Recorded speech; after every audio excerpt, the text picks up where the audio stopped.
So for those of you who watched my video yesterday about the squirrel who got ran over right in front of me, just a quick recap. I was walking along here. It's a beautiful neighborhood, peaceful street, and just walking my dog, and just a car comes by and boom, boom, right over a squirrel, right over his head, crushed his head, all just while I'm trying to enjoy a peaceful evening walk with my dog. I had a bunch of thoughts about it that I wanted to share now after processing a little longer. As somebody who doesn't want to see animal suffering of any kind, or just, I don't even like the word animal. Let's just say like the other species, other creatures, others. I just don't like suffering of any kind for anyone. And I think it's very easy when you're watching people go to the supermarket and buy dead animals to be angry at them and say like, oh, there's a better way and this and that. Seeing this squirrel get run over on this street made me think of just several thoughts. One, there's no rush to get. This is a very peaceful street that people are expected to drive slowly on. There's children playing and whatnot. There's no traffic jam. So even in these ideal circumstances where you're not being there's no line of cars behind you honking, trying to get you to go faster, so somebody could just go very slowly through here. It's a very nice neighborhood. Some of these houses are multi-million-dollar houses. So these are most likely well-educated, thoughtful, just nice people who care about, sorry, I'm just trying to gather my thoughts, who have empathy towards, look at this guy. What are you doing? Oh my God, he's gonna fall backwards. Okay, get off of there. Let me get him down. Okay, all right, come down. Okay, anyhow, as I was saying, yeah, that they, I'm trying to think, is there any way that this person did that on purpose? I'm thinking most likely not. They just somehow didn't see the squirrel. So maybe it was just purely an accident.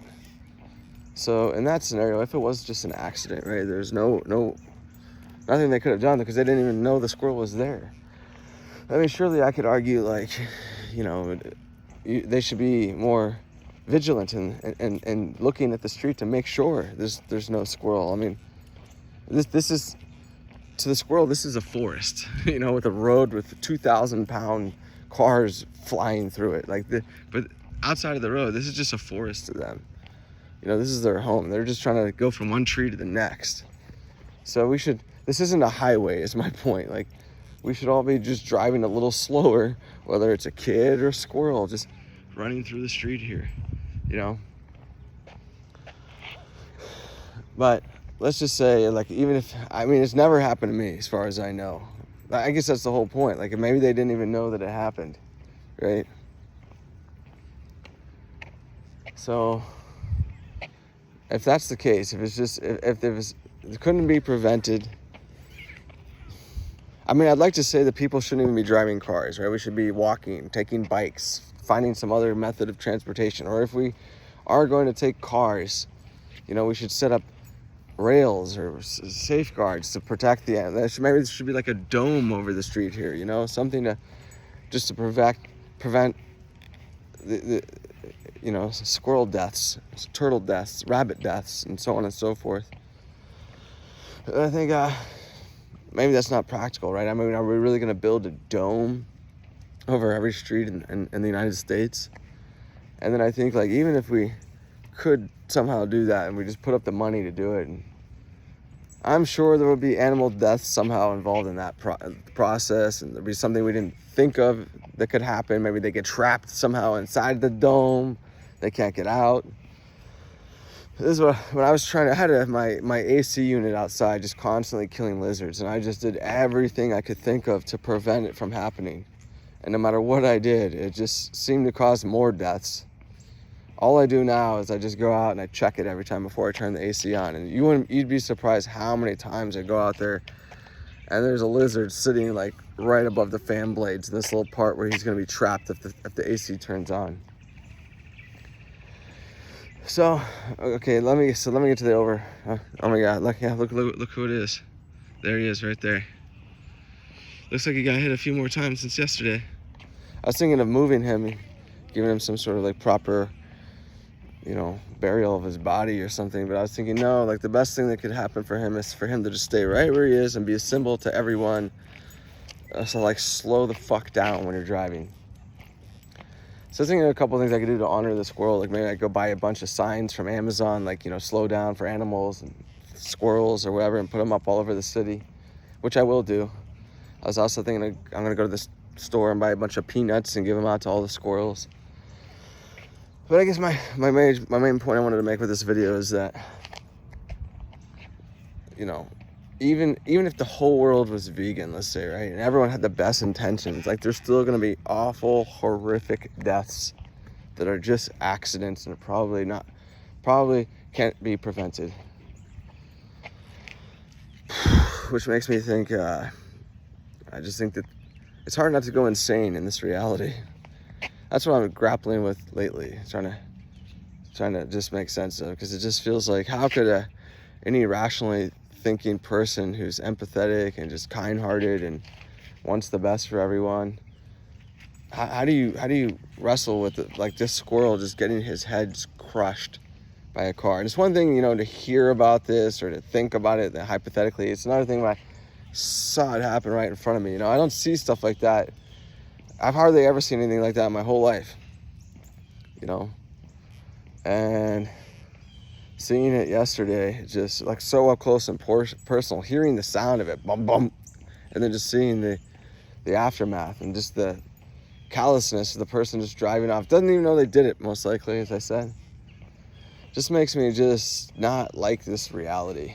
It's just, this is not a kind place. Like, I'm out here walking my dog, having a great day, we're having a nice time, and then this squirrel's getting his skull crushed. It's hard to feel happy about things when you witness to something like that. I guess what I'm saying, or just, even if you don't witness it, but just know that it's happening. I've seen, just this year alone, I've just seen several animals get run over. I saw the turtle I posted about just 10 days ago. I saw that happen. And then I saw, what was it? It wasn't a possum. It was was it a possum? Maybe it was a possum. Yeah, I think it was a possum. I posted another video. I since deleted it, but I found this possum that was like right on the side of the road. And I did everything I could to try to prevent him from going into the street. Everything I possibly could, and then the next morning, there he is, splattered across the road. So it's just like Einstein asked, the question, is the universe a kind of place? And he says the most important question we can ask. How can anyone say yes that it's a kind place with the sort of things we see going on like this, a squirrel getting his head crushed right in front of you while you're walking your dog? Like, how can you say it's a fair, kind, just place that's not cruel and evil or uncaring at the least? I have one more thought I want to say. Like, okay, so right now I'm just walking along, right? It makes me think, like, every step I take, I could be crushing some insect, And one might say, well, an insect's life is worth less than a squirrel's life. Why though? Is it? I think to that insect, his life is worth just as much to him or her as the squirrel's life is to him or her. And it's just as awful. And again, it's just like out of sight, out of mind. Like I don't see the insects that I'm possibly stepping on right now, just like that car didn't see them. So it's like, if I don't see or hear them, maybe it's not happening, right? Or maybe, whatever excuse you want to give. I don't know. What do you guys think? What do you think, Phil? I mean, one last thought. My dog, I feel like he's the epitome of, like, I've learned how to be a better person from this dog. He's taught me just unconditional love. He's brave. He has an amazing sense of humor. He's a better human than most humans are. And even he was walking along one day and he stepped on a leaf bug. Or was, a stick bug or a leaf? It was a leaf bug. Didn't even know he did it. Ran off with a big smile on his face. And then I'm looking at the leaf bug just dragging along, trying to put himself back together, as I'm sure he was slowly dying, you know. And then like 2 days ago, a lizard got stuck in my wife's window. Couldn't, like, always comes in and comes out. This time forgot how he came in and he got stuck in there. Like, couldn't find his way back out. She was out of town, so he died the worst death imaginable. I just, how do you not go insane with these thoughts? How do you feel that the world is a kind and good place when this sort of suffering is happening all around us every day, all day long? Every second that I've been alive, this has been going on and will continue to go on. We're not even talking about the foods industry, the factory farm industry. We're just talking about just walking on earth and trying not to get crushed